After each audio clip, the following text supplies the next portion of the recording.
In the early evening of July 19th, 2000, 22-year-old Misty Morse carried her surfboard out of the water and onto the beach in Indian Harbor Beach, Florida. She laid the board down on the sand, then sat down next to it to catch her breath. Her heart was still racing from the last wave she had just caught, and the adrenaline was exactly what she needed. Between her waitressing job and her sales clerk job and the community college courses she was taking, she basically had no time to do anything for herself. And so to get out here and to be out on the ocean and just be away from it all was not only a great respite, but was also very calming for her. And so, looking out over the horizon, she dug her feet into the sand and watched the waves until her heart rate finally slowed down. After a few minutes, Misty got back up and carried her board over to some rocks where she had left her bag. She needed to check the time, because she was going out with her friends later, and she still needed to get home to shower and have dinner and get ready. And as she reached her bag, she heard her phone ring. So she pulled it out and saw the name of the person who was calling her, Ricky Franklin. And she was about to pick it up, but then she stopped. Ricky was one of the guys that she was seeing. They'd gone out with some friends together yesterday and then watched a movie afterwards, just the two of them. But Misty wasn't so sure. Ricky was a sweet guy, but he called a lot, and Misty had a feeling he wanted to be more serious than she did. And she just wasn't looking for that, because she was having fun sort of dating around. Aside from Ricky, she was also seeing another guy named Teddy Underwood, who she actually did really like. Misty worked with Teddy's sister at a restaurant, and they'd gone out a few weeks ago, and it had been great. They had a lot in common, and it just felt easy to be around him. So she hoped that they would keep on hanging out, and who knows, maybe that would become more serious, and maybe she'd be open to that. So Misty let Ricky's call go to voicemail, and then tossed her phone back in her bag. She wasn't quite sure what she was going to do with him yet, but she figured she would talk it out with her friends later that night. Misty checked the time and saw it was 7 p.m., so she had to hurry. She peeled off her wetsuit and organized her things, and as she was getting ready to go, she heard barking. And she turned and saw this shaggy dog run past her with its owner. And immediately, it gave Misty this wave of sadness, because it reminded her of her old dog, Chiba. Misty used to share Chiba with her ex-boyfriend, Brent Huck, and she loved that dog more than anything. But when she and Brent broke up and Misty moved in with her mom, her apartment complex didn't allow for dogs. So Misty had to leave Chiba behind, and she really missed her. But Misty had seen Chiba a few times recently, because Brent, despite being her ex, was actually still another person that Misty was seeing right now. Just more like a friends with benefits thing, not a relationship. Now, Misty knew this very likely was a bad idea, because their relationship had been fraught with drama. And Brent now had a girlfriend as well. But being with him felt nice and familiar, and plus she got to see the dog, so she'd been putting off ending things. And so Brent was yet another thing she was planning to talk about that night with her friends. And so after watching the dog and the owner run off, Misty turned, dusted the sand off her legs, picked up her board, and walked off the beach, headed for home.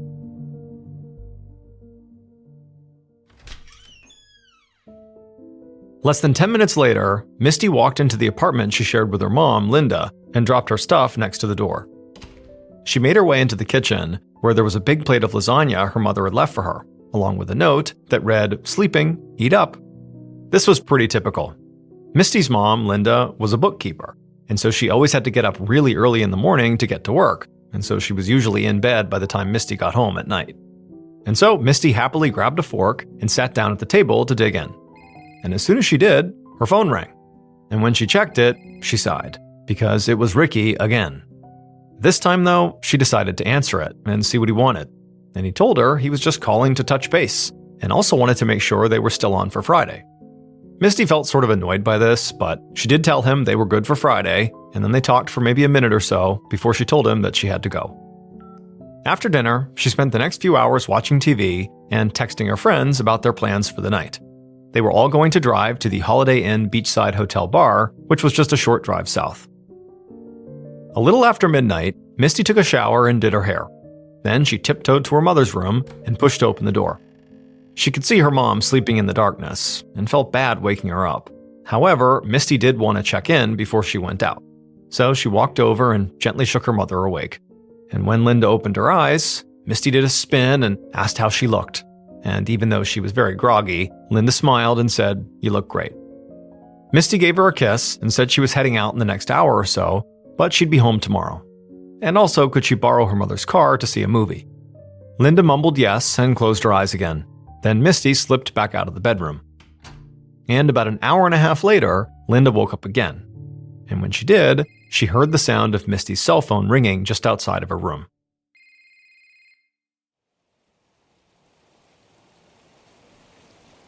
Three days later, on a Sunday afternoon, a man was at his home on the banks of the Indian River, located about 22 miles away from Misty's home.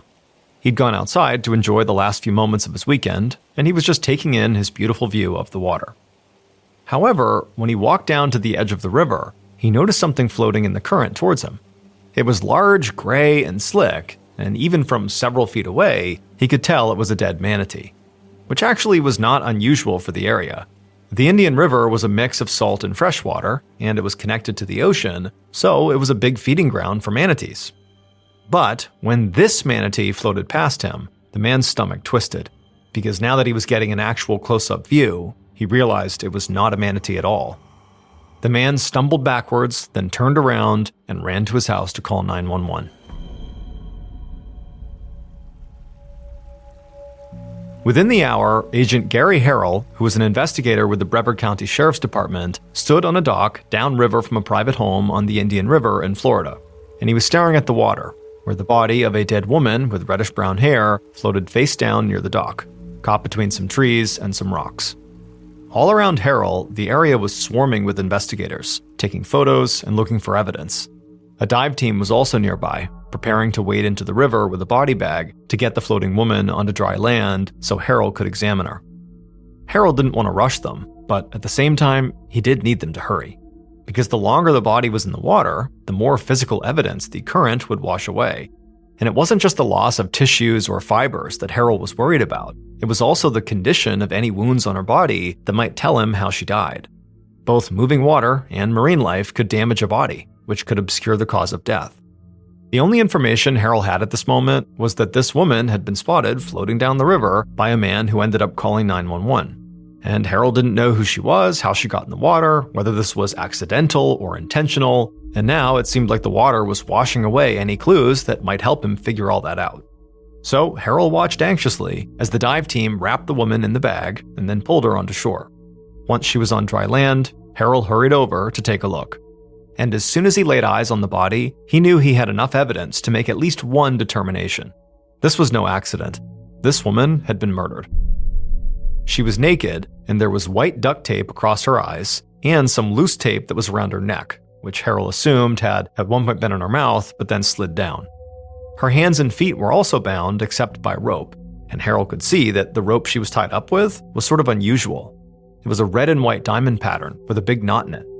There were also 2 ripped plastic bags that were tied to her feet, which Harrell guessed had once contained rocks or something else that was heavy to weigh her down. They very likely at some point ripped on the rocky river bottom, and then at that point she floated up to the surface. So whoever killed her must have tried to sink her body in hopes that it would never be found. Harrell just shook his head. He also suspected, since the woman was naked, that she had been the victim of sexual assault as well. But that was all he could guess right now.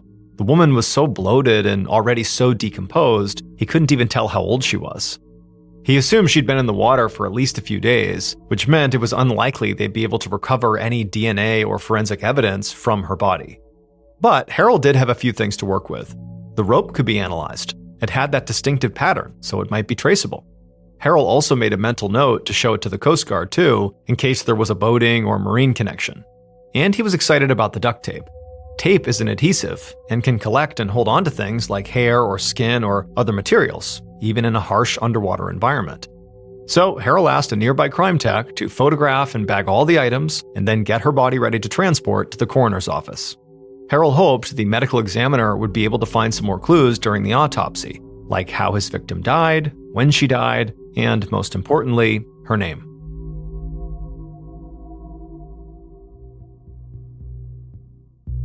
The following afternoon, so July 24th of 2000, Harrell parked his cruiser in front of an apartment complex in Indian Harbor Beach.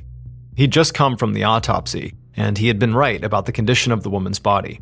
It was so deteriorated, the medical examiner couldn't figure out when she died or how she died. He couldn't even tell whether she was alive or dead when she went into the water. But the medical examiner's best guess was that she either drowned or she suffocated from the tape or from someone putting a hand over her mouth and nose to smother her. She didn't have any drugs in her system, and there were no bullet wounds, stab marks, or broken bones. There was also no evidence of sexual assault that they could see, but again, it was very hard to tell.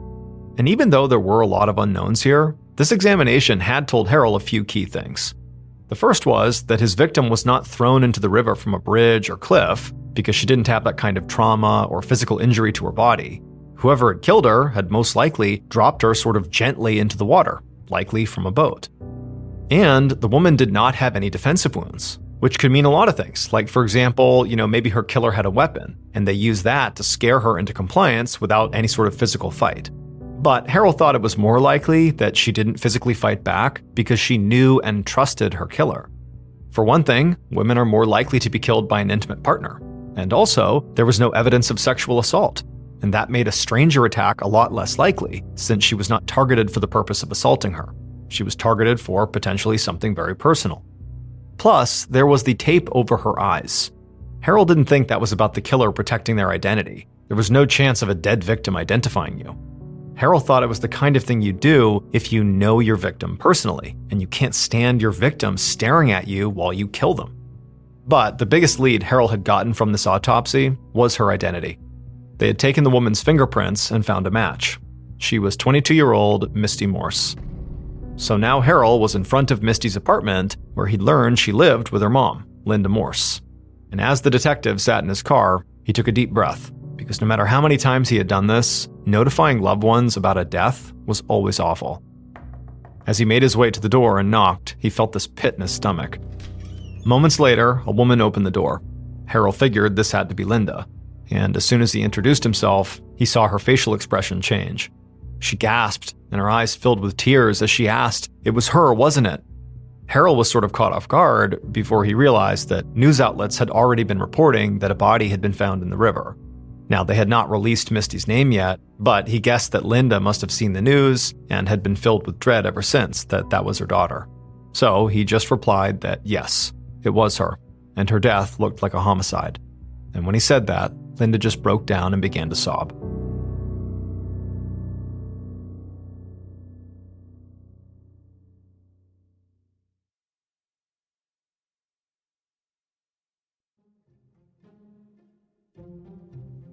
About a half an hour later, Harold was sitting inside the apartment, across the kitchen table from Linda.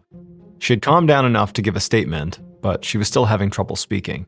In a shaky voice, she told Harold that the last time she saw her daughter was 4 days earlier, on July 20th. She said Misty had woken her up after midnight to say goodbye, and then she left a while later to go out and see some friends at a bar. Linda began to cry as she explained she hadn't seen or heard from Misty since, and she'd been so worried. But Misty was an adult who went to college and worked and had a robust late-night social life.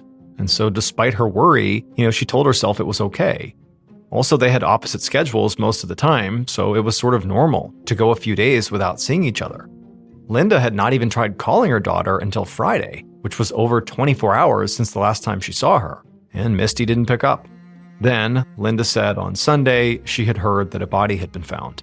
And when she said that out loud, Linda sort of trailed off, unable to continue. Harold just sat there quietly as Linda tried to gather herself. He felt certain that her grief was very real, and he would love nothing more than just to leave her alone. But it was also critical that he get as much information about his victim from her as possible. So, once Linda seemed to be a little bit more composed, Harold asked her if there was anything else she could think of. Linda frowned, and for a moment she was quiet. But then she said, yes, actually there was. After Misty said goodbye to her that night, Linda said she fell back asleep. But then very shortly after she fell asleep, she woke up again to the sound of Misty's cell phone ringing in the other room. And then shortly after that, she heard the phone ring for a second time. So clearly her daughter had gotten 2 calls before she went out. Linda said she couldn't hear what was said or who the caller was on either of these calls, but it seemed like whoever was calling her was going to be the one giving Misty a ride. Harold wrote this down, and then, with Linda's permission, he took a look at Misty's bedroom. He didn't see anything significant, but he did take note of the fact that Misty's driver's license and her phone were not in there. Those 2 items had not been found with her body, so it was possible that her killer had them or had tossed them.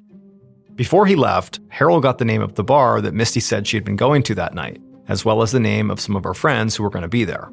Harold wanted to see if Misty had ever actually arrived.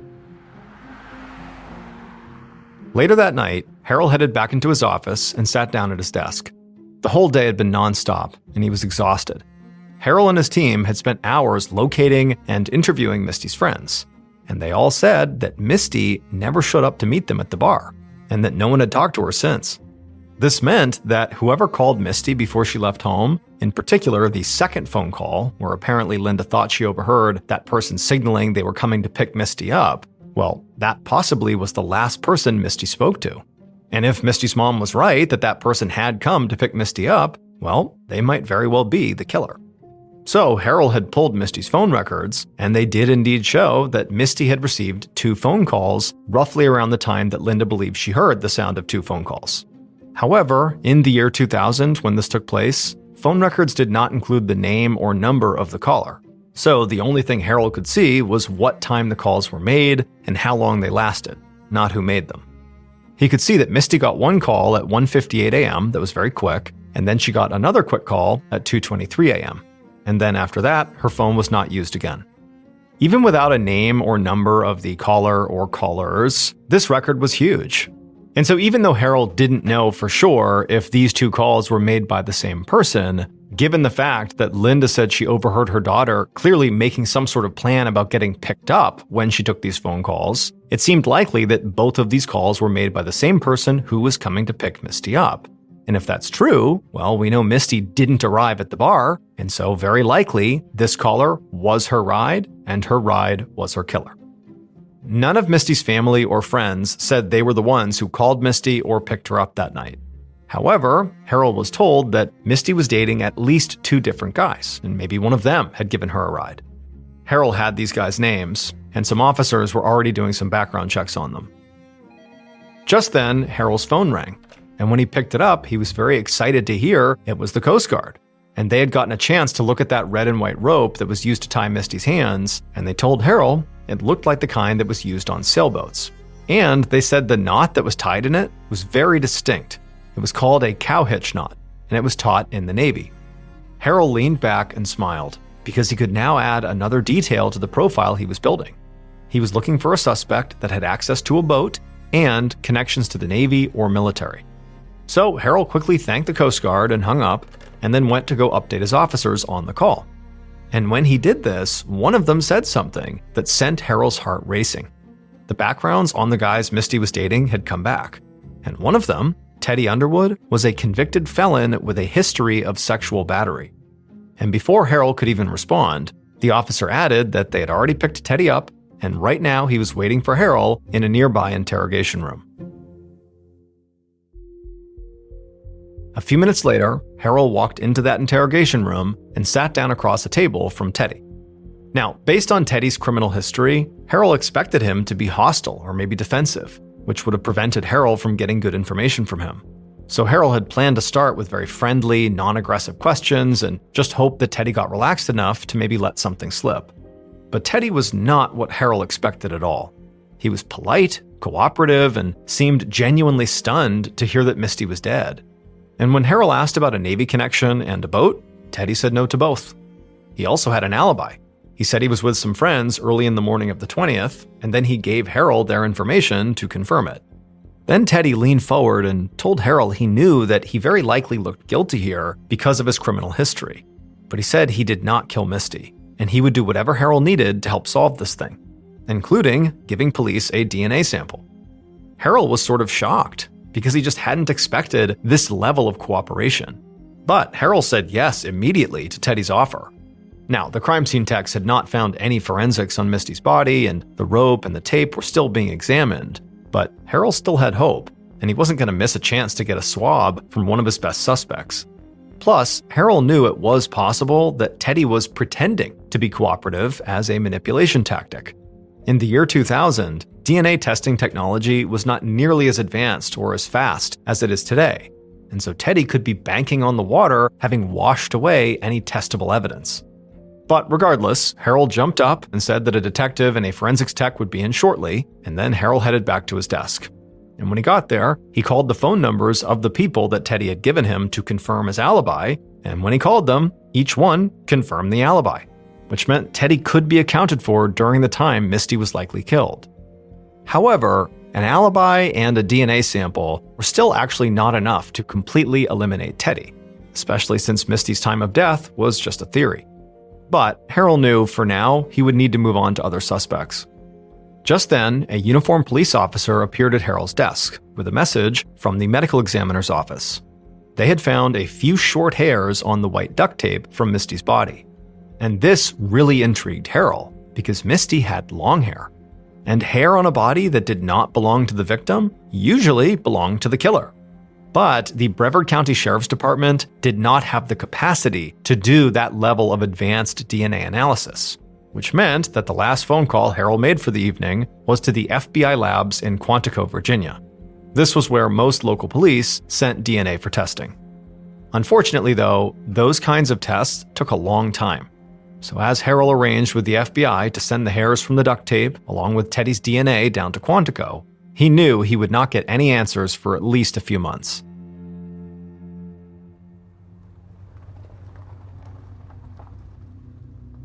On July 25th, so 2 days after Misty Morse's body was found in the river, Detective Gary Harold parked his cruiser in front of a house that belonged to a man named Ricky Franklin. Ricky was the second man that Misty's family and friends said she was dating, and according to them, he and Misty had been on a few dates and spoke often. But Misty had also told people that she was not nearly as interested in Ricky as Ricky was in her. Harold had his team do a background check on Ricky, and they hadn't seen anything suspicious in his history. But a one-sided attraction was definitely something that Harold needed to look into. And now, sitting in his cruiser, Harold saw something else that set off alarm bells. There was a boat in Ricky's front yard. Shortly after seeing this boat, Harold had Ricky inside of a police interrogation room. Harold had decided to do the interview at the station rather than at Ricky's house. That way Harold could have more control over the conversation, which had apparently been a good idea, because Ricky was a mess. He was incredibly flustered and kept crying as he explained that he'd only heard yesterday that Misty was dead. Harold knew he needed to calm Ricky down if he wanted this to go anywhere, so he told Ricky to take a breath and to just start with how he knew Misty. Ricky stammered as he said they met about 2 weeks ago and went on a date last Tuesday, the 18th, a day and a half before she was killed. They had some drinks with friends and then watched a movie together. They did have plans on Friday, and so he'd been calling her every day to confirm them and thought she was just kind of blowing him off when she wasn't answering. And then his voice broke as he said to the detective that even though he had just met Misty, he loved her. At the mention of these repeated phone calls that Ricky said he was making to Misty basically every day, Harold sat up a bit straighter and then asked Ricky point blank if he had spoken to Misty on the phone in the early morning hours of July 20th, like after midnight. And Ricky said no. He said he called her the night before on the 19th at about maybe 7 or 7:30, and then also a few times throughout the day on the 20th, but he did not call her in the middle of that night. Harold jotted this down. Now, Ricky could be lying, but even if he was telling the truth, it didn't mean he was innocent. It was sort of crazy that Ricky was already in love with Misty, and if Ricky felt rejected or angry she was seeing other people, well, then he had a motive. And also, the fact that he called her multiple times after she was already likely dead could have been an intentional ruse to make himself seem innocent. However, a hunch, along with there just being a boat parked in the front of his house, was not enough for an arrest here. Also, Ricky did not have a Navy background, or at least said he didn't, and he said he was home with his family during the time Misty was likely killed, and he quickly volunteered that, Harold could talk to his entire family, and they would all confirm that he really was home. And so likely his alibi was actually legit. And so feeling disappointed, Harold told Ricky he could go and he would be in touch. And then right as Ricky was about to leave, he stopped and told the detective that he almost forgot something.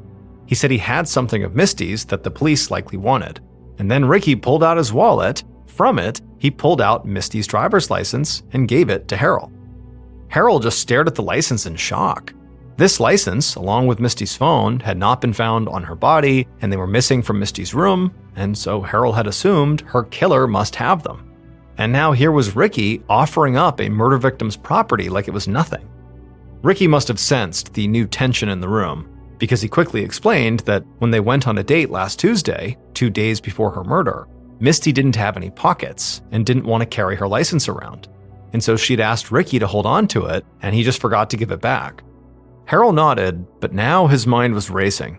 Suddenly, this whole interview felt like Ricky was just trying to get ahead of any evidence that connected him to the murder. And so that's when Harold decided to take a risk, and he asked Ricky if they could go take a look around his property. And to his surprise, Ricky agreed.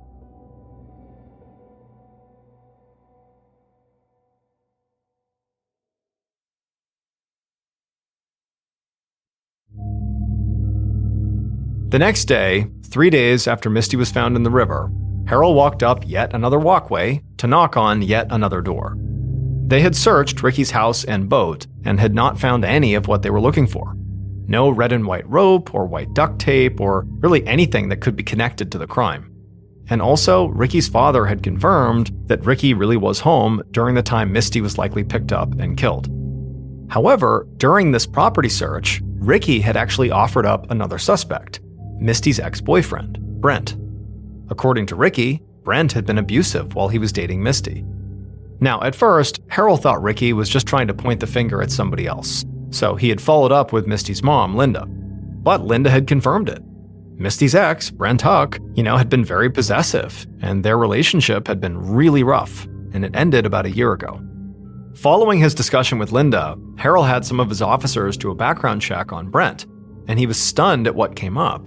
Brent had gone through naval training, but he was kicked out for not passing a swim test. Now, Brent worked as a private charter boat captain, and he owned multiple boats. And Brent's house was even on the Indian River, right near where Misty's body was found. And so Brent literally had all the criteria Harold was looking for in a suspect. And so once Harold reached the front door, he knocked, and right away he heard a dog barking inside, then footsteps coming towards him. A man opened up with a large, very friendly-looking dog panting right behind him, and the man asked Harold what he wanted. A few minutes later, Harold was inside the house, sitting in the living room with Brent Huck and his dog Chiba, who kept nuzzling Harold's knee. Brent was explaining that the reason he had this dog was actually because of Misty. She had bought Chiba when they lived together, but her new place had a no pets policy, so Chiba stayed with Brent when they split up. As Brent spoke, Harold noticed how calm he was, which could either be the demeanor of an actually innocent person or of somebody trying to seem innocent. Harold wasn't sure yet, so he asked Brent to tell him more about Misty and their relationship. Brent said they broke up a year ago, but he still cared about her, and actually they'd still been seeing each other on and off. He said the last time they slept together was July 11th, 9 days before she was killed. But they were keeping their relationship a secret since Brent had a serious girlfriend. Harold was amazed Brent was being so candid here. If what he was saying was true, then he definitely had a motive for killing Misty, like if he was worried that his current girlfriend would find out about them. So Harold pressed harder, and he asked Brent whether he saw Misty early in the morning on the 20th or whether he picked her up. But Brent said no. He said he had been at a bar and then partied with his friends before a girl dropped him off at his parents' house around 4 a.m. Brent was cooperative and answered every question that Harold threw at him. And so finally, Harold told Brent they would want to talk to him again, but at the station, and he would be in touch. As Harold left the house, he couldn't shake this feeling that Brent had to be their guy. Now, he was not acting guilty, and possibly he did have an alibi, but the details of his life, the Navy background and the boats, and his ongoing secret sexual relationship with Misty made him a perfect match for the suspect Harold had been looking for. However, this was also the third time that Harold had been certain he had found his killer. And in the other two instances, he had found some fact that made his theory impossible. And so he knew he was going to need something much stronger than just a profile based on circumstantial evidence if he wanted to connect any of his possible suspects to Misty's murder.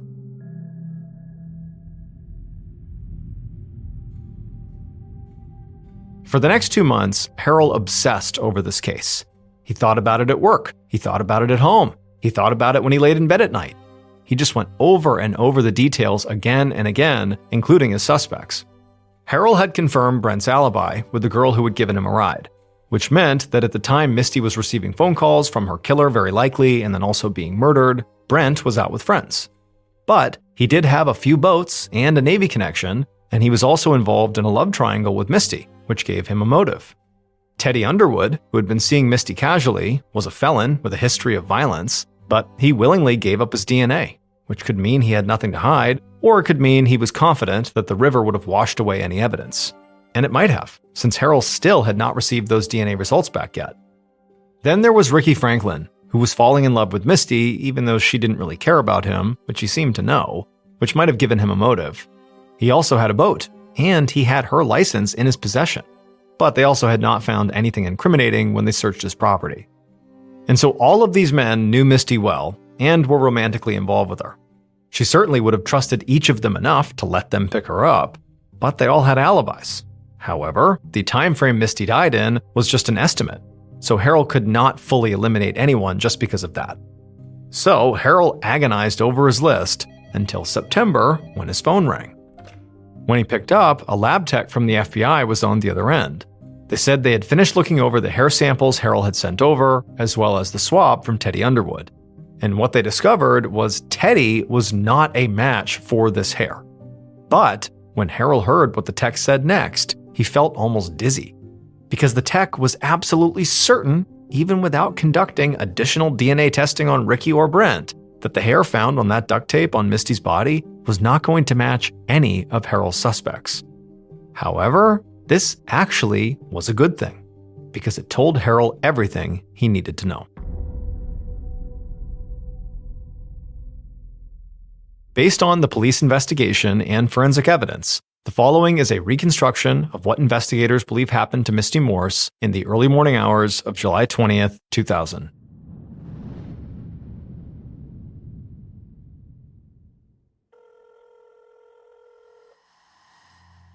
At 1:58 a.m. on July 20th, the killer sat at their home with their phone pressed to their ear, listening to it ring. When Misty picked up, the killer told her they wanted to talk. Misty told them she already had plans, but the killer said they really wanted to see her. And when Misty said yes, the killer said they'd be right over. Then they hung up, jumped in their car, and started driving. And as they drove, the killer gripped the wheel tightly, angrily. They had just lied to Misty. They didn't want to talk to her. They wanted to hurt her. Because Misty had ruined their life. And tonight, they were going to finally show her how angry she had made them. They got to Misty's apartment at 2:23 a.m., at which point they called her to say they were there. Minutes later, the killer saw Misty come outside and began walking towards them. And when Misty opened up the car door and climbed inside, the killer pretended like everything was just fine and told Misty if it was okay with her, they were going to drive back to their place and they could talk there. Misty said, sure. And so the killer casually turned the car around and headed down the road. Once the killer finally arrived back at their house and parked, the two of them climbed out, went inside, at which point the killer told Misty to make herself comfortable. And then the killer left and went into the other room and grabbed a few things they knew they would need for what they were about to do, which was rope and duct tape. Then the killer returned to where Misty was, and she was sitting with her back to them. And so as quietly as they could, the killer snuck up right behind her, and before she could scream, they reached out in front of her with the duct tape and pulled it tight over her mouth. Misty began to struggle, but she was so confused and shocked by what was happening, the killer was easily able to get rope around her hands as well and tie it in a knot. Misty looked at the killer, both pleading and confused, like, what's happening? And the killer couldn't stand to have her watching them, because it made them ashamed and even angrier. So they put more duct tape on her face, this time on her eyes. The killer could clearly hear her struggling to get loose and struggling to breathe, but they ignored her, and instead took off all her clothing and then gathered up the other supplies they would need: plastic grocery bags, rocks, and some more rope. The killer then carried the struggling Misty outside out to the water and put her onto a boat. They hopped on after her, untied the mooring, then floated out to the middle of the Indian River. And then, once they were out in the deepest part of the river, the killer casually tied bags of rocks around Misty's ankles and dumped her overboard. Misty immediately sunk below the surface and vanished. The killer waited for a long time, but Misty never came back up. So they eventually steered their boat back to shore, then headed inside their home and went to sleep, with their beloved dog curled up at their feet. It would turn out the hair that Harold had sent to the FBI lab was not human hair. It was dog hair. And investigators eventually matched it to Misty's beloved dog, Chiba, who now was living with Brent Huck. The night Misty died, Brent really was at a bar. But while he was there, he heard a rumor from his friends that Misty was apparently pregnant. Now, it was not true, she was not pregnant, But for a moment, Brent panicked that it was true, and that maybe the child was his. And even worse, his current girlfriend, who he was serious about and wanted to marry, she might find out and leave him. So even though he actually did have a friend, that girl, drive him home that night, it was way earlier than he or that friend had initially claimed, giving him plenty of time to pick up and then kill Misty. But unfortunately for Brent, the tape that he used to bind Misty had, of course, those hairs from Chiba on it. Brent was ultimately convicted of first-degree kidnapping and murder and was given 2 life sentences.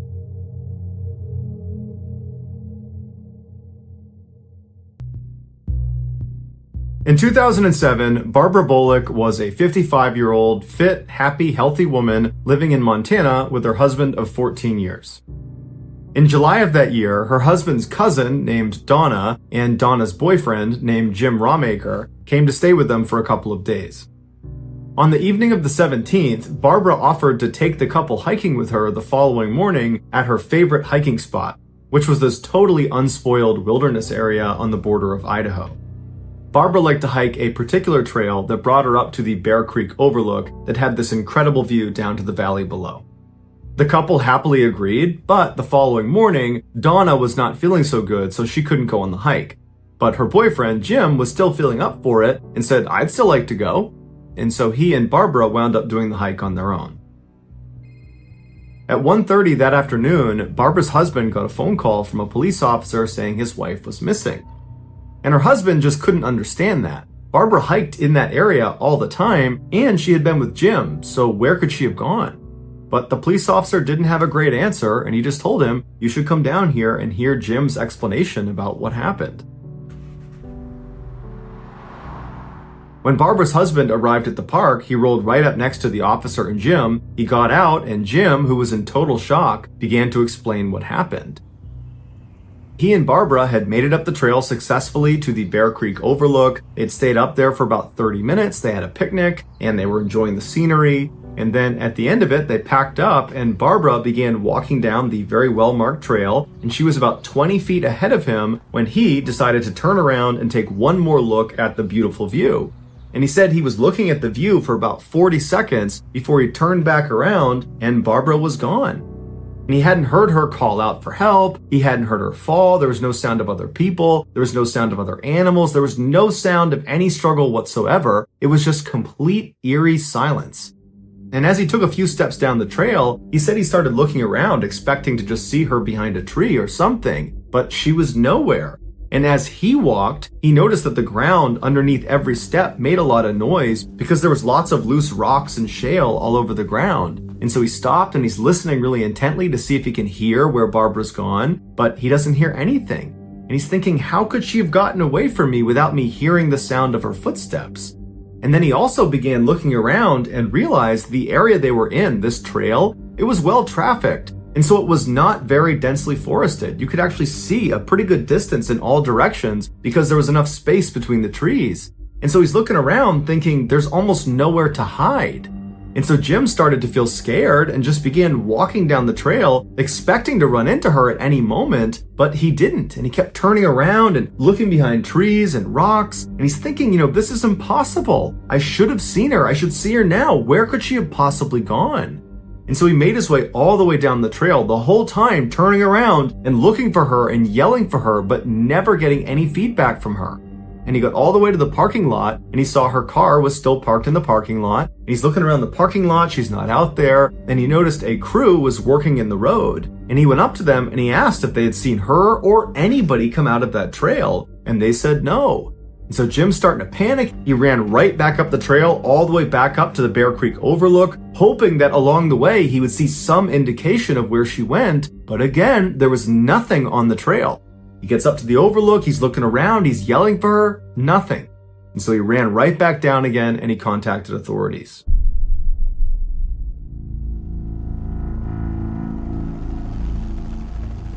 Over the next 48 hours, a huge search was launched all around this area for Barbara. It included helicopters and huge search teams and highly trained sniffing dogs, but nothing was found. There was no signs of foul play. There was no signs of an animal attack or some sort of abduction. There was nothing. Not even her scent was found.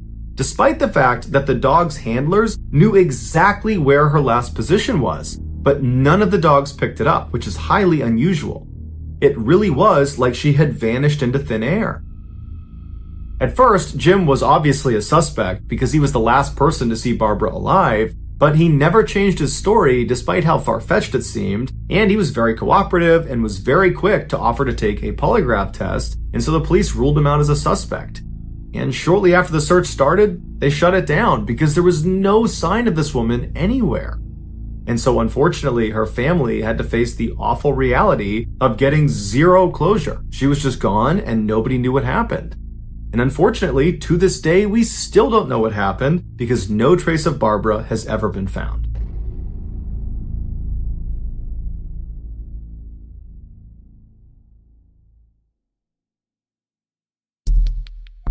Our next story is called One Sock.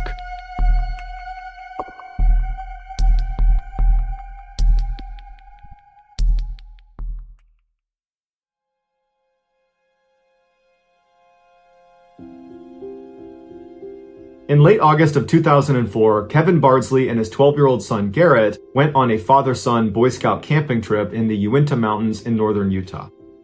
Their campsite was situated next to Lake Quiberon inside of the Wasatch National Forest. The lake was actually pretty remote and difficult to access because it was almost completely surrounded by huge mountains. The only side you could get to the lake on was its western side, but the western trail leading to it was very cumbersome because you had to bypass 7 different lakes. And so by the time Kevin, Garrett, and the rest of the Boy Scouts and their fathers were at the lake, they were at least an hour's hike away from the nearest civilization.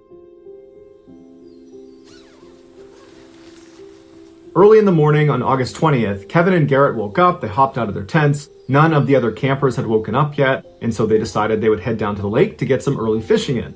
And so they got their gear and they began walking down the very well-defined 150-meter-long trail down to the lake. As they get there, the sun's coming up over the mountains, and they're really excited about their day of fishing. And so as Kevin is preparing a fishing rod for Garrett, Garrett was jumping around on different stones that were poking out of the water. And at some point he tripped and he fell into the water, soaking his shoes and his pants.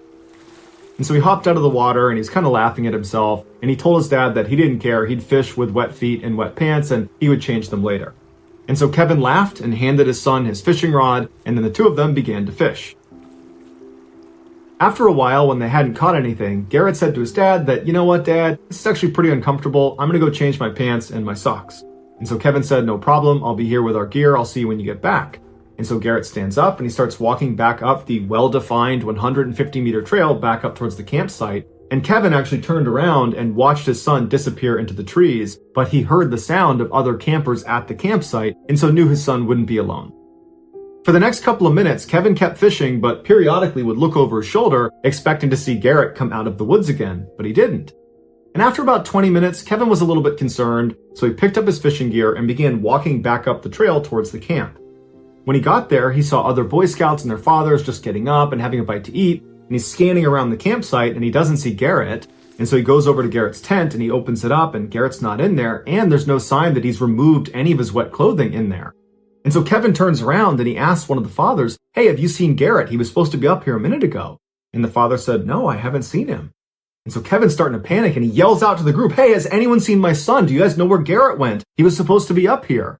And no one knew where he was. They said, "No, we haven't seen him." And so horrified, Kevin drops all of his gear and starts running back towards the lake, screaming for his son. And the other campers instinctively know what's going on, and so they chase after him, yelling for Garrett. Almost immediately, the sheriff's department was notified and they launched this huge search that included the FBI. And so hundreds of people have descended into the area around the lake and they're looking for Garrett. They can't find him. But later that afternoon, searchers were about a half mile away from where Garrett was last seen, and they found a single Nike sock that appeared to have been removed from a wet foot wedged into one of the boulders in this huge boulder field. Garrett's mother would confirm that was Garrett's sock, and so the search effort was shifted to this big boulder field, and for days they looked all over the place for him, but there was no sign of Garrett anywhere, and so eventually the search was terminated. The authorities determined this was an accident, that Garrett's father and the other campers had nothing to do with Garrett's disappearance. What their theory is Garrett must have gotten lost on the walk back to the camp and then ultimately died of exposure. But the idea that a boy of Garrett's age would get lost along a well-defined 150-meter-long trail that he was familiar with, that he had been on that day, that seems a little far-fetched. Also, as Garrett was walking down that trail, he would have heard the sounds of the other campers in the campsite. So that would have helped him figure out exactly where he needed to go. He's on a well-marked trail, he's walking towards the sound of the voices. But he never made it to the campsite because no one at the camp saw him, and there was no sign that he had put his wet clothes in his tent. So something happened to Garrett almost immediately when he left his father that caused him to wind up a half-mile away in a boulder field with one sock missing. It screams abduction case, but remember, this campsite was over an hour's hike away from the nearest civilization, and they know this group of Boy Scouts and their fathers were the only ones in the area that day. It is possible that an animal could have taken Garrett, like a mountain lion, but there would have been signs of a struggle and they didn't find any on the trail or anywhere nearby, and you would figure if he was getting dragged off by a big predator, he would have yelled out for help, but he didn't. He just left his dad, it was total silence, and then he vanished. And all we have is his one sock.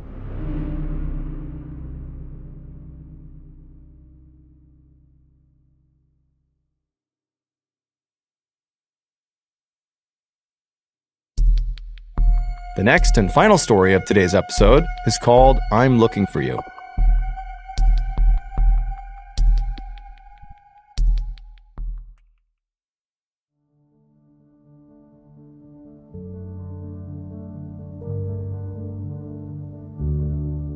At 5 a.m. on September 30th, 2008, a 61-year-old man named Xian Tiexiong finished getting dressed inside of the bedroom that he shared with his wife in the city of Beijing, China. After he finished getting dressed, Xian reached down and scooped up his backpack off the floor that was already packed, and then he carefully walked around his bed trying to be as quiet as possible, and then as quietly as he could, he kind of tiptoed around the bed to his wife's side to give her a kiss goodbye. Xian was going to be heading out to a local mountain that day for a day hike. And so Xian, he gets next to his wife and he bends down to kiss her, and right as he does that, he accidentally wakes her up. And so his wife opens her eyes and she looks up at him, and Xian just says, I love you. He gives her a kiss and he tells her, hey, I'll be back tonight before midnight. And so his wife, she kind of groggily said, okay, and she grabbed his hand and squeezed it, and she told him that she loved him, and then she fell back asleep, and moments later, Xian had left the bedroom and walked out the front door. Xian's home was only a couple of blocks away from the train station, and since he needed to ride a train and then also a bus to get to this local mountain that was about an hour-and-a-half journey away, the train station was his first stop. And so Xian, as he walked towards the station, he was all smiles. He was really excited about this day. So Zhen was retired, but he had spent his whole life teaching geography at Beijing No. 5 Middle School, and he was a very passionate teacher. But the thing he was most passionate about, that he routinely really pushed on his students, in some ways more than geography, was his love of nature. In fact, Xian loved nature so much that when he was not teaching, he basically spent all of his off time out in nature going for hikes. That was his thing. And today, Xian was especially excited about his hike because he was hiking one of his favorite trails. It was located on Mount Miaofeng, which is a mountain located 30 miles to the northwest of where Xian lived. And this mountain was quite famous because of all the sacred and ancient temples that kind of dotted the mountain all over the place. And then also there were all these beautiful roses, like the flower, that would bloom all over the mountain in the summer. And so it's just this totally strikingly beautiful place.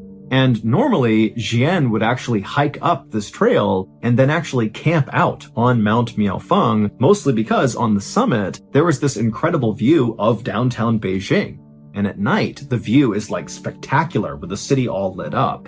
But on this particular day, Xian knew an overnight stay was not possible because he had to be back home by the next day because it was his mother's 90th birthday. And he was very close with his mother, and he was not going to miss that.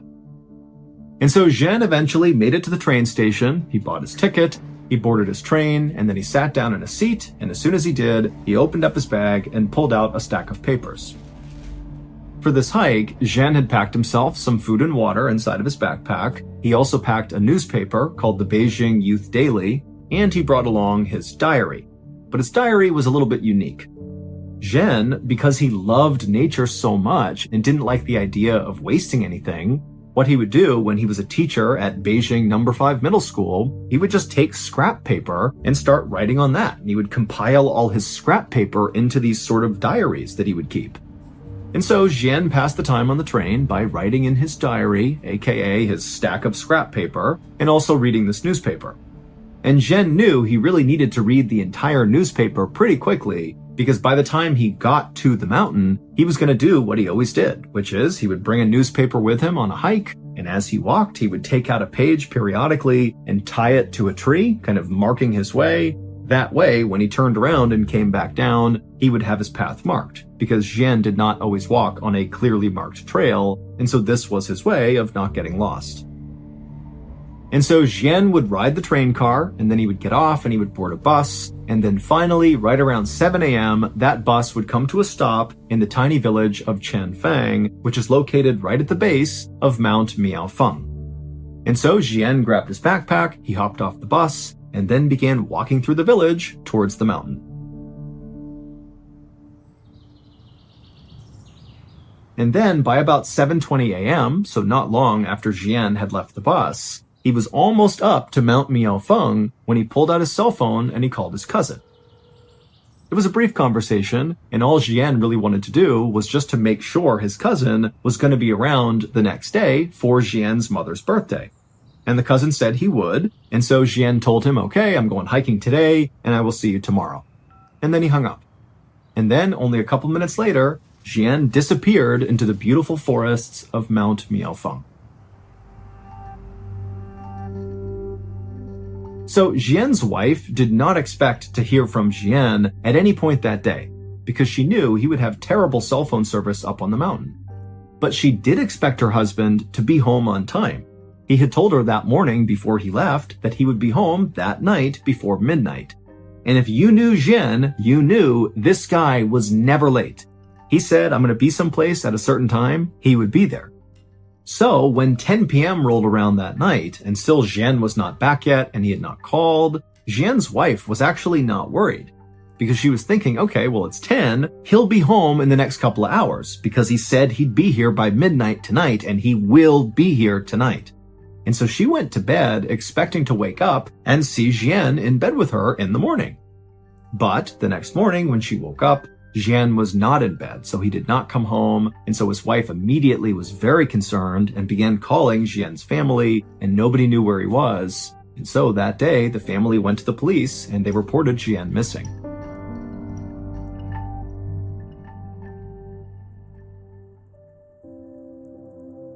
The local police immediately organized a search for Jian. However, they knew this was going to be a very challenging search. Mount Miaofeng is not some enormous mountain by any means. It's a decent-sized mountain, but, it's really known for having these paths that twist and turn all over the place, so it's pretty easy to get lost. And then also there's a whole bunch of sheer cliff faces kind of all over the place, so if you're not paying attention, you could literally just walk off a ledge. So in short, this is a dangerous and confusing place. And at the same time that this search was happening out on the mountain, the police were also in contact with Jian's cell phone service provider to see if they could track down Jian's cell phone, because obviously if they could find that, they might find Jian too. But the only way a cell phone can be tracked is if the cell phone is on. Because when it's on, it connects to the nearest cell phone tower, and that's how these service providers are able to tell where these phones are. They look to see which tower it's connected to. But when Jian's cell phone service provider looked for his phone, they quickly determined his phone was off. So unless the phone came back on again, they would not be able to locate the phone. However, they were able to pull all of Jian's cell phone signal history up until his phone was turned off. And what they found in this signal history is the day before, so the day Jian went missing, his cell phone was on at 4 p.m. that evening, and he received a phone call at 4 p.m. And the service provider was able to see that when this phone call came in, Jian's cell phone was not where they thought it would be. It was not high up Mount Miaofeng, it actually was near the base of the mountain. And when police reached out to the person who had called Jian at 4 p.m., they discovered it was just a friend of Jian's, and this friend said that Jian said he was coming down the mountain now and he'd be home soon. So this new information did basically line up with what Jian had told his family he'd be doing that day, just a quick day hike. Although again, they kind of expected it to be a little bit longer. It seemed a little odd he'd be down the mountain by 4 p.m., but still, this basically lined up with what they thought he was doing. However, this new information did not help explain what happened to Jian. Like, why was he missing? The expectation was he must have gotten lost or hurt or something up on this mountain. Maybe he's stranded somewhere and can't go anywhere. But now, based on this phone call, it sounded an awful lot like Jian was not even on the mountain when he disappeared. So where was he? Police had already checked all the bus stations and train stations in the area, to see if maybe Jian took a different way home or something. But when they went to all these different stations, there was no evidence that Jian had been to any of them. And there was another problem. Members of Jian's family told the police about Jian's habit of tying newspapers to trees to mark his trail as he hiked. And the family told the police that Jian did this every single time he hiked. And his wife told the police that for sure she knew her husband had brought along a copy of that newspaper. So by all expectations, there should be markers up on that mountain literally leading searchers to wherever Jian went. But after an entire day of searching Mount Miaofeng, they didn't find a single newspaper anywhere.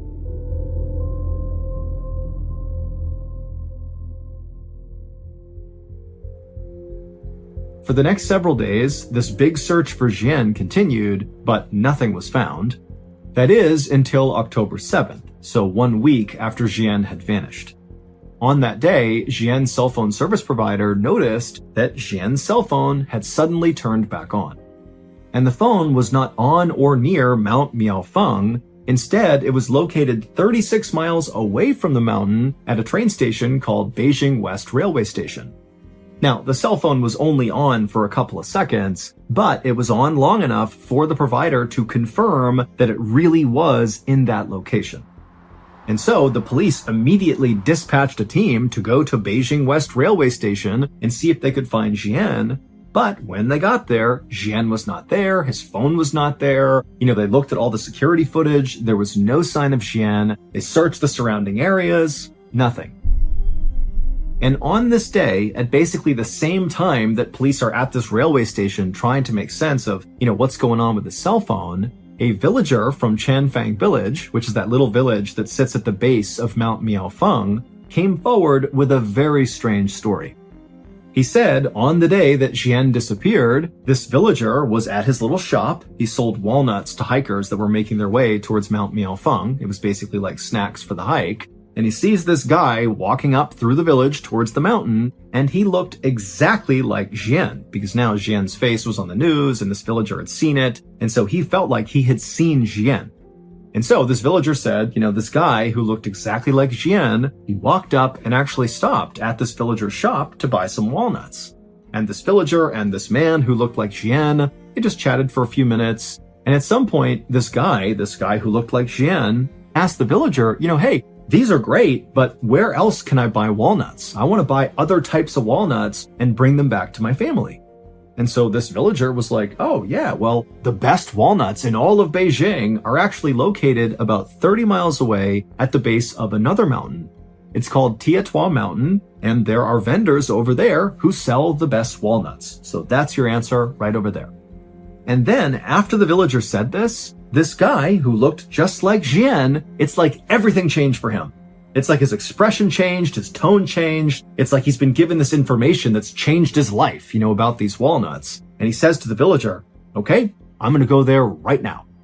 And without saying anything else, this man just turned and began quickly walking away from the walnuts, back through town, back towards the bus stop. So away from Mount Miaofeng. In theory, this guy is going to the bus to commute 30 miles to this other mountain, Tietua Mountain, to get these walnuts? I mean, the villager does not know this guy, but even he felt like this is bizarre. This guy comes up, he's buying snacks to go hike Mount Miaofeng, he seems really excited about it, and I offhandedly mention these walnuts, and he's like, boom, I'm out of here, I'm gonna go 30 miles to this other mountain to get these walnuts. It just seemed weird. And then when police spoke to Jian's family about this new information, they would learn that Jian did not have a special interest in walnuts, and neither did his family. And even if there was a reason why Jian just really wanted these walnuts, he would not have had time in that day to take the bus 30 miles to Tietua Mountain, get these walnuts, go 30 miles back, and hike up Mount Miaofeng, because he can't stay the night. He needs to come back tonight in order to go to his mother's birthday party the next day. So it just made no sense. But this walnut thing was basically the only lead police really had, because everything else was a dead end, and so they decided to shift their search area from Mount Miaofeng to Tietua Mountain. And pretty much right away, they saw something that gave them hope that Jian could be here. They found pages from the Beijing Youth Daily newspaper tied to trees on the mountain. And when they looked more closely at the newspapers, they found the publication date of this newspaper lined up with the copy that Jian would have had with him on the day he vanished. And so, of course, the searchers just began following this trail of newspapers, hoping Jian would be at the other end.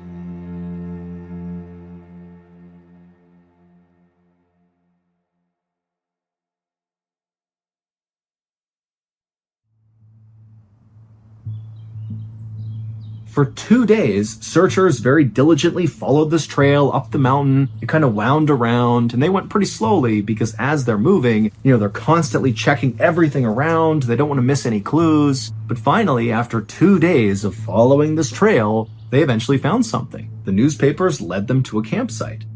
Now, the campsite was abandoned, but there was a bed of hay, there were some used water bottles, and some toilet paper, and so just from the looks of it, this campsite looked relatively active, like somebody had been staying here recently for at least a day or two, and so it seemed pretty likely, based on everything else, that this was Jian's campsite. And pretty quickly, after searching the campsite, they found something that virtually guaranteed that this was his campsite. Authorities found this plastic bag that was sitting next to the bed, and inside of the bag was a piece of scrap paper from Beijing No. 5 Middle School. And on this scrap paper was a note. And the note said Jian had indeed hiked up Tietua Mountain on September 30th. This would have been the day that he left, so the day he disappeared. And then on his way down, he said he got lost and was forced to spend the night out here. And so that explained the campsite. And then on October 1st, so that would have been the day after he spent the night out here, he said he was going to attempt to follow the ridge line down the mountain to a nearby village to safety. And this note ended with the phrase, "Leaving this note here just in case, love to everyone who passes by." Now, at first glance, this note was like amazing news, because suddenly it seemed totally possible that Jian was just fine. I mean, the way the note was written, it sounded like he was at least healthy and safe, albeit I'm sure he was not happy to be stuck up on a mountain, but, he loved being in nature, and so he seemed okay. And then he had a reasonable plan for how he was going to get out of there, follow the ridgeline, go down to a village, go to safety. But as the police analyzed this note, they noticed that some things were off about it. First of all, this note basically directly contradicts other facts of this case. Remember, cell phone records prove Jian got a phone call at 4 p.m. on the day he went missing from his friend, and his friend would report that Jian told him that he was coming down Mount Miaofeng and he'd be home soon. But according to the note they found, that was not possible, because the note said Jian at 4 p.m. on September 30th, the day he went missing, he would have been on Tietua Mountain, either hiking up or being in the process of getting lost and, ultimately making that campsite where he camped out for at least one night. And so in addition to this factual discrepancy with this note, another issue with the note was just the way it was written. Now, Jian's wife had a chance to look at the note, and she would say, "That is my husband's handwriting." But the note contained a bunch of very strange language choices that just didn't make sense for Jian to be using. For example, this note, which really should have been a first-person point of view, Jian has gotten lost, he's by himself, he's writing to the world, kind of letting somebody know what's going on with him, and so it really should have been written in the first person. "My name is Jian, I am lost, here's what I'm doing." But the note was written in the third person. Jian got lost on the mountain, and so he is going to camp out for the night, and tomorrow he's going to make his way out to safety. But despite being written in the third person, it did sound like somebody was talking about themselves. It did not feel like somebody else was attempting to document what Jian was doing. But by far, the weirdest part of this note was the tone shift that happened about halfway through. So the first half of this letter was written, albeit in the third person, but it was grammatically correct and sort of formal, like you would expect from a very well-educated retired teacher. But once you get to that second half of the note, the grammar started being really awkward, and then the very final line, which says, "Love to everyone who passes by," that actually sounds totally awkward in Chinese. So, "love to everyone who passes by" is the translation into English, and that basically makes sense to us, like that's not an awkward phrase. But if you put it back in Chinese, it's so awkward. It would be like if I tried to say to you, "I take the bus to work," but instead I said, "To work, take bus," right? Like I wouldn't say it that way, and it would immediately seem very awkward for anybody who knows me if I wrote or said something like that. And so this last line stood out so much that actually police and friends and family of Jian assumed he must have left that in there as like a secret message or a code, like a distress signal, especially when you consider the other weird factors around this note. But nobody could figure out what it meant.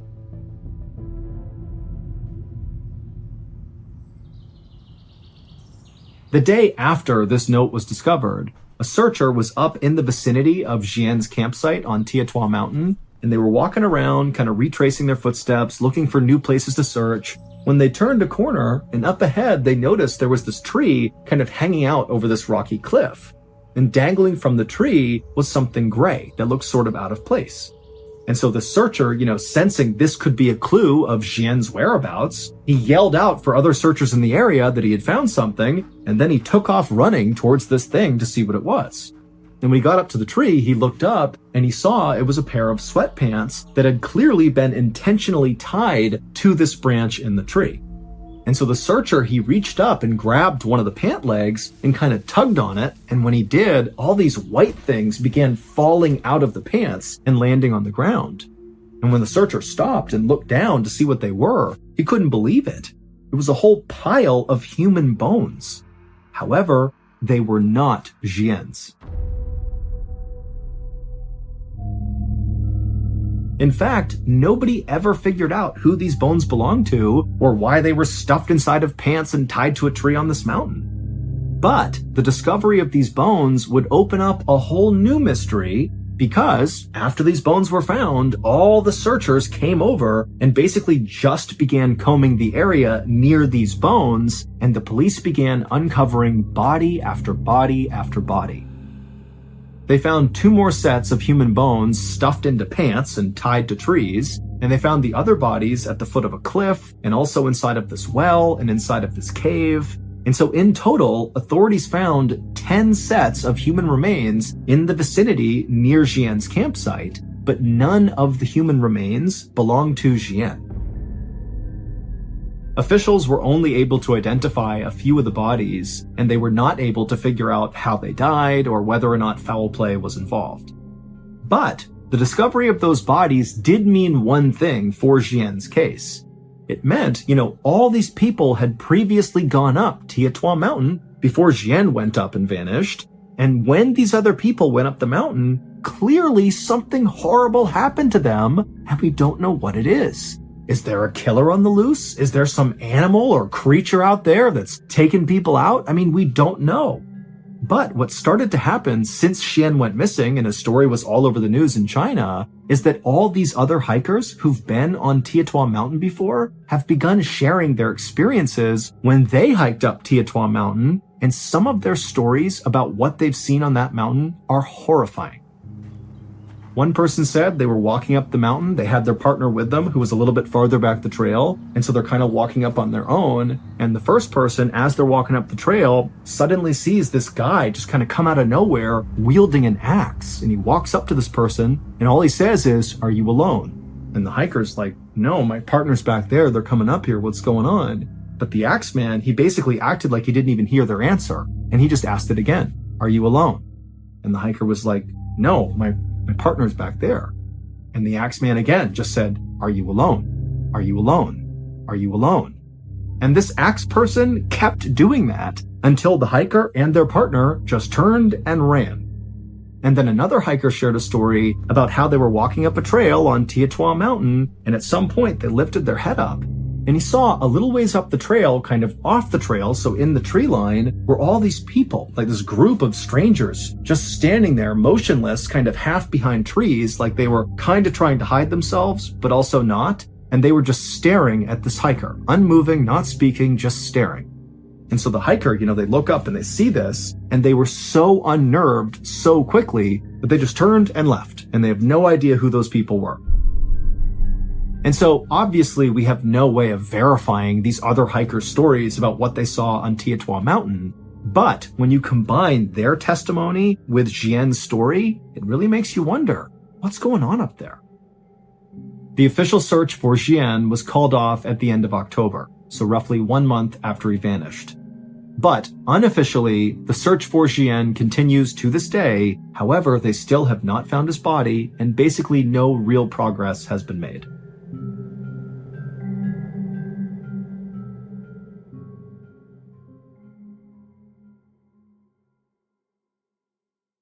A quick note about our stories. They are all based on true events. But we sometimes use pseudonyms to protect the people involved, and some details are fictionalized for dramatic purposes. Thank you for listening to the MrBallen's podcast. If you enjoyed today's story and you're looking for more bone-chilling content, be sure to check out all of our studio's podcasts. There's this one, the MrBallen's podcast, as well as MrBallen's Medical Mysteries, Bedtime Stories, Wartime Stories, Run Fool, Redacted, Late Nights with Nexpo, and A Twist of History. All you have to do is search for Ballen Studios wherever you get your podcasts. To watch hundreds more stories just like this one, head over to our YouTube channel, which is just called Mr. Ballen. So that's going to do it. I really appreciate your support. Until next time, see ya.